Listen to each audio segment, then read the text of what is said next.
বর্তমান সমাজে যে বিষয়টা চলছে এই বিষয়টা আমরা তীব্র নিন্দা এবং এর প্রতিরোধ দাবি করছি।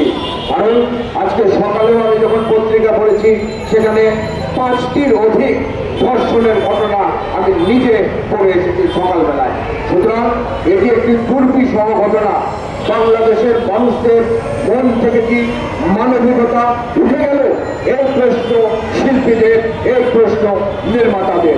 আজকে যে মব জাস্টিস তৈরি হয়েছে, যে মব জাস্টিস নিজেরা বিচার করছে, কেন করছে?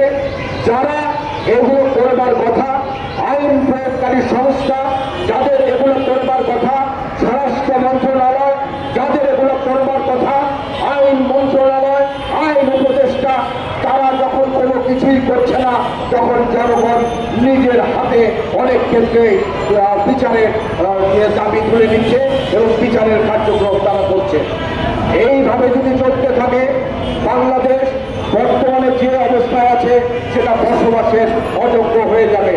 আমি আমার 2 কন্যা সন্তান যখন এই সমস্ত ধর্ষণের কথা বিভিন্ন সোশ্যাল মিডিয়াতে, পত্র পত্রিকাতে ঘুরে বেড়ায়, তখন আমার নিজের কাছে নিজেকে খুবই অপরাধী মনে হয় যে আমি আমার মেয়ের কাছে কি করে মুখ দেখাবো যে আমার মতোই কোনো বাবার, কোনো মেয়ে, কোনো ছোট শিশু, নারী এরা ধর্ষিত হচ্ছে, এরা নানা রকম প্রবঞ্চনার শিকার হচ্ছে।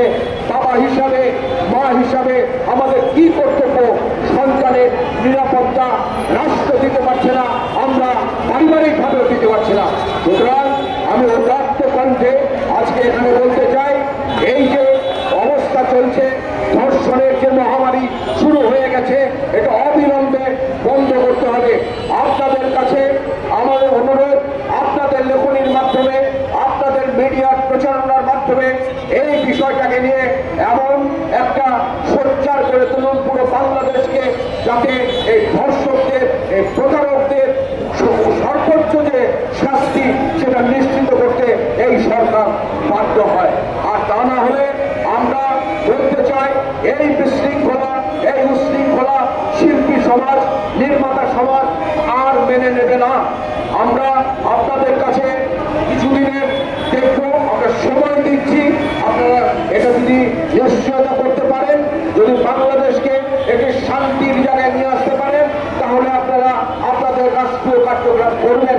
তা না হলে এই মিটিং থেকে আমরা সংশ্লিষ্ট যে উপদেষ্টাদ্বয় আছে, যাদের এটার দায়িত্ব, তারা দায়িত্ব পালনের ব্যর্থ হয়েছেন, তাদের পদত্যাগের জোর দাবি করছি।